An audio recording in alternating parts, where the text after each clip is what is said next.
Good morning, Abby. It is Tuesday, and I don't have to go back to school until next Monday, and I'm very happy about that.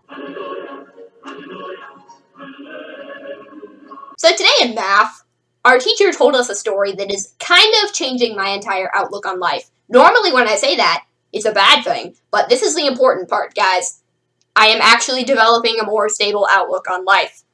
I know, right? It's magical. This hasn't happened in, how many years? Someone needs to, phone a president. It could be the president. It could be a former president. It could be a president of a foreign nation. But someone important needs to know about this. Anyway, the actual story. You see, my math teacher's son is currently deployed in the United States Navy, and the first submarine that he was ever deployed on was called the USS San Francisco. Okay, just do this for me now. Open up an image searching browser. It could be Google Images, it could be Bing Images, I don't really care. And just type in USS San Francisco, and look at the first picture that pops up. Yeah, it's not very pretty, is it? There's a bunch of shredded metal. It's just not a pleasing sight. You know why that happened? Because in 2005, the USS San Francisco ran into an underwater mountain. Yeah.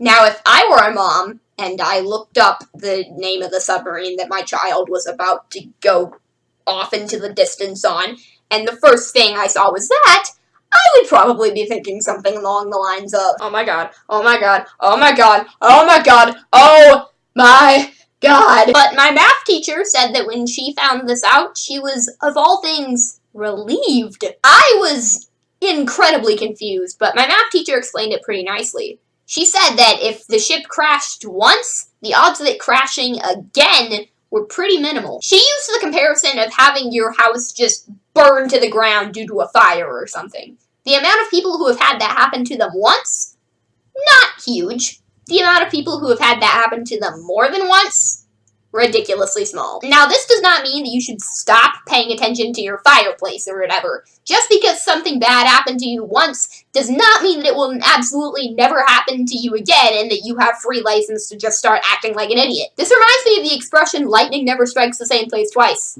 Yes, it can, and it probably will if you continue to just sit there like an idiot.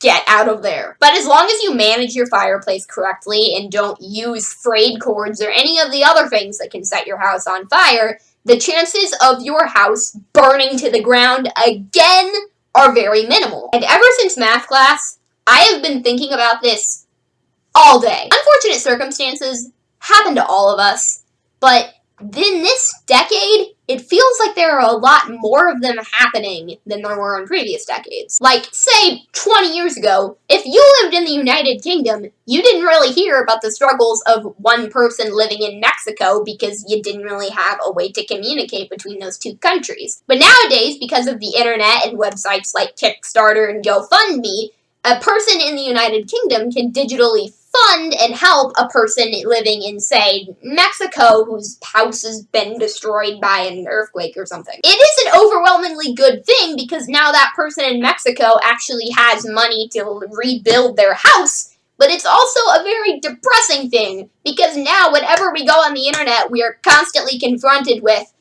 oh my god, so many bad things in the world.